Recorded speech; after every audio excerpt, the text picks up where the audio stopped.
नमस्कार दोस्तों। एक शहीद फौजी की वाइफ अपने बेटे को कहती है, बेटा खाना खा लो, बड़े होकर आपको आर्मी में जाना है। वहीं दूसरी ओर जब दोस्तों एक फौजी भाई हमारा तिरंगे में लिपटा हुआ आता है तो उसके माता पिता का दर्द तो ऐसा नहीं होता है। लेकिन दोस्तों वहीं उनके दर्द के पीछे एक सम्मान भी छुपा हुआ होता है, खुशी भी छुपी हुई होती है, एक गर्व भी छुपा हुआ होता है, क्योंकि दोस्तों उनके बेटे ने अपने राष्ट्र के लिए, अपनी अपनी भारत माता के लिए, अपने माता पिता के लिए और अपनी पोस्ट के लिए अपनी जान न्यौछावर कर दी है। दोस्तों इसी को आगे बढ़ाते हुए दोस्तों भारत सरकार की तरफ से अभी अग्निपथ योजना लागू की गई है, जिसके विरोध हमारे सेना में पार्टिसिपेट लेने वाले युवा कर रहे हैं। युवाओं को बेरोजगारी में धकेल दिया है। हम ये तानाशाही नहीं सहेंगे। हम अपनी जान दे देंगे। दिल्ली तक जाएंगे। जैसे कि आप जानते हैं, मैं ज़्यादा टाइम वेस्ट नहीं करूंगा। जैसे कि आप जानते ही होंगे कि अग्निपथ में क्या है, 4 साल की नौकरी है। 4 साल में सरकार 20 लाख का एग्रीमेंट कर रही है। 8-9 लाख रुपए उसे सैलरी के हिसाब से मिलेंगे और 11 से 12 लाख रुपए उसे फंड दिया जाएगा। दोस्तों यहाँ एक बात देखने को है, क्योंकि चलो उम्र भी उन्होंने बढ़ा दी है, 23 कर दिया, 21 से 23 केवल इसी साल के लिए। इसमें क्या हुआ है दोस्तों, हमारे जो यूपी यानी कि उत्तर प्रदेश, उत्तराखंड और हमारा हरियाणा, बिहार और गुजरात, इन सभी राज्यों से हमारी जो सेना में फौजी हैं, इन राज्यों से सबसे ज़्यादा है और इनमें से भी सबसे ज़्यादा उत्तर प्रदेश से है।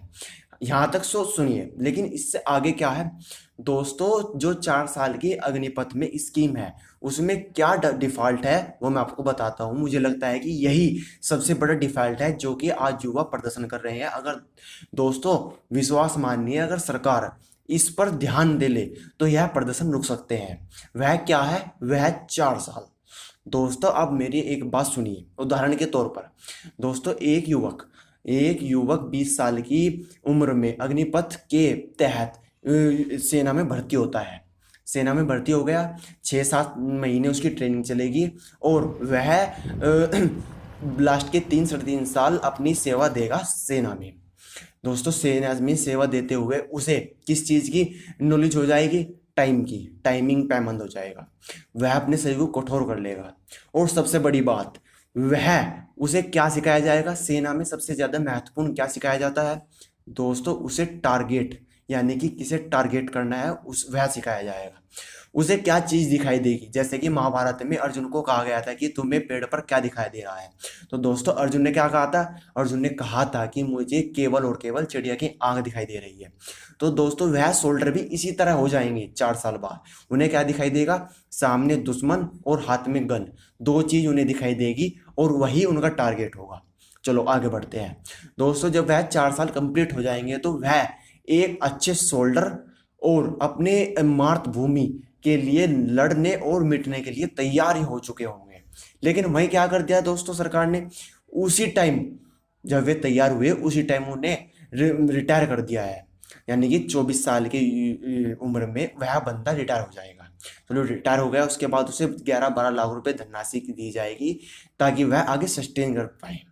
दोस्तों मुझे एक बात बताइए, जब वह 20 साल की उम्र में जॉब पर लगेगा यानी कि सेवा करेगा, तो दोस्तों उसके खर्चे भी साथ के साथ बढ़ जाएंगे। दोस्तों जैसे कि आप खर्चे करते हैं ऐसे ही जैसे कि आपकी सैलरी हो जाती है ऐसे ही आपके खर्चे बढ़ जाते हैं। तो दोस्तों उसके खर्चे बढ़ चुके हैं 20 साल की उम्र में ही। 24 साल की उम्र में उसके बहुत ज़्यादा खर्चे बढ़ चुके हैं और जिम्मेदारी भी बढ़ चुकी है, उसके भाई बहन की और माता पिता की और घर की सभी जिम्मेदारी उसके ऊपर आ चुकी है। दोस्तों मुझे आप एक बात बताइए कि वह 12 लाख में क्या क्या चीज़ कर लेगा।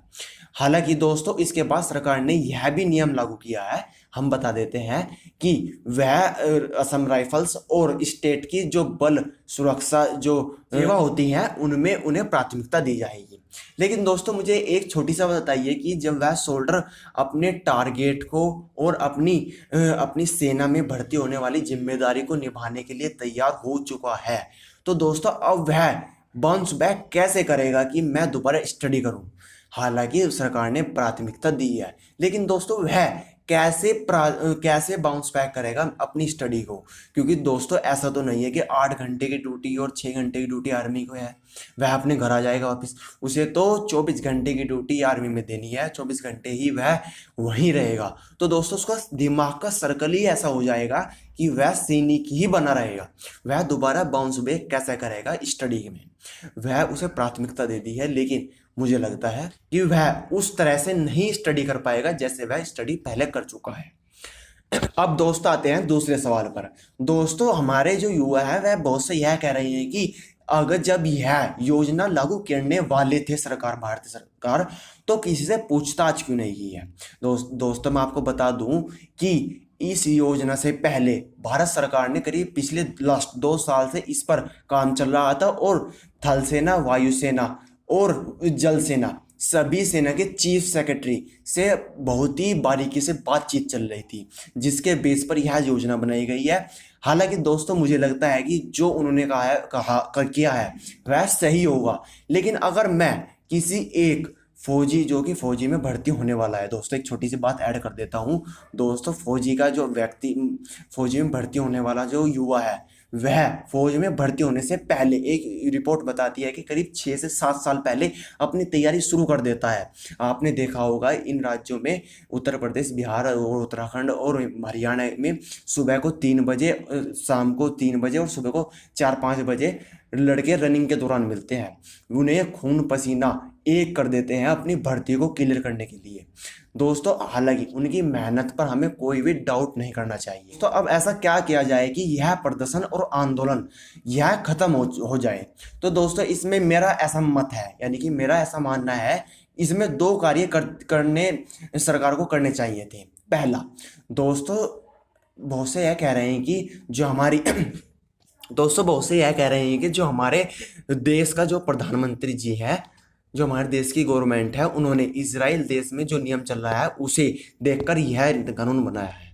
लेकिन दोस्तों मैं आपको बता दूं कि इजराइल एक छोटा देश है, उस छोटे देश पर वह अप्लाई होना ज़्यादा सुटेबल हो सकता है। और दूसरी बात दोस्तों, इजराइल देश में सभी व्यक्ति यानी कि सभी युवाओं को आर्मी में 2 साल के लिए ट्रेनिंग दी जाती है। ऐसा नहीं है कि जो आर्मी की ट्रेनिंग यानी कि आर्मी की भर्ती के लिए तैयारी कर रहा है केवल उन्हें ही 2 साल की वो है।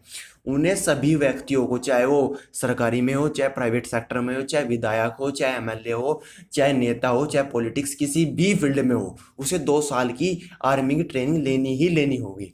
दोस्तों इसी तरह हमारे भारत में कर दिया जाए।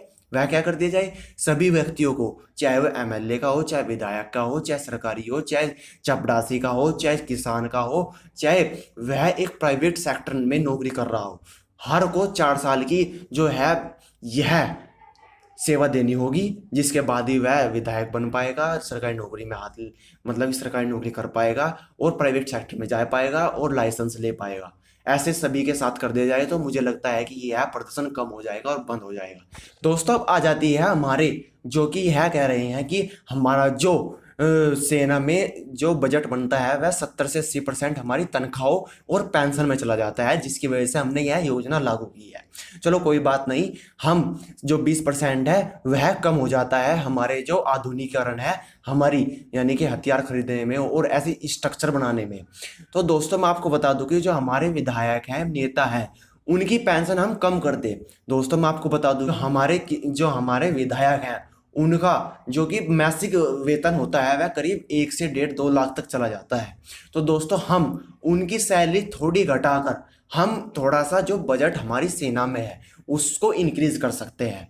मतलब कि जो हमारे नेता है उनका जो बजट है, यानी कि हमारे जो वेतन है, उनकी सैलरी है और पेंशन है, उन्हें थोड़ा कम करके हम अपने जो वह बचा हुआ राशि है वह हम अपनी सेना के बजट में इंक्रीज कर सकते हैं, ताकि हमारी जो बजट में आधुनिकीकरण होना है उनमें थोड़ी हेल्प की जा सके। दोस्तों ऐसा मेरा मत है कि ऐसा किया जाना चाहिए। तो दोस्तों मेरा अंतिम बात यह है कि जैसे कि आपने यह योजना लागू की है, कोई बात नहीं, मैं इसका ना विरोध कर रहा हूँ, मैं इसमें न्यूट्रल हूँ, लेकिन एक चीज़ मुझे खटक रही है, वह यह है कि जो हमारे किसान के बेटे हैं, अधिकतर हमारे जो किसान के बेटे हैं वही फौज में जाया करते हैं, जो हमारे नेता के हैं वह नहीं जाया करते हैं। कड़वा सच है जो मैं आपको बता रहा हूँ।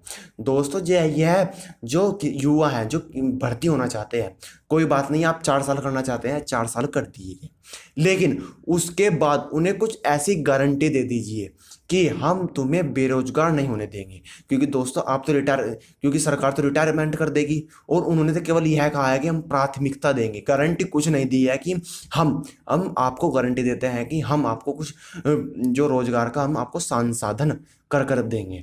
लेकिन दोस्तों मुझे लगता है कि सरकार को कुछ इस चीज में क्लियरिटी देनी चाहिए युवाओं को, ताकि उन्हें एक शांति मिल सके कि मैं 4 साल की नौकरी के बाद भी अपने पैरों पर लगातार खड़ा रहूंगा और बेरोजगार नहीं होऊंगा, और मैं सक्सेसफुल आदमी ही, यानी कि सक्सेसफुल व्यक्ति ही बना रहूंगा। तो दोस्तों मुझे लगता है कि इस चीज में सरकार को क्लियरिटी देनी चाहिए। तो दोस्तों क्या आप मेरी इस बात से सहमत है? कमेंट सेक्शन में जरूर लिखिएगा, और वही दोबारा से लाइक, कमेंट, शेयर और चैनल सब्सक्राइब करना मत भूलिएगा। Thank you for watching.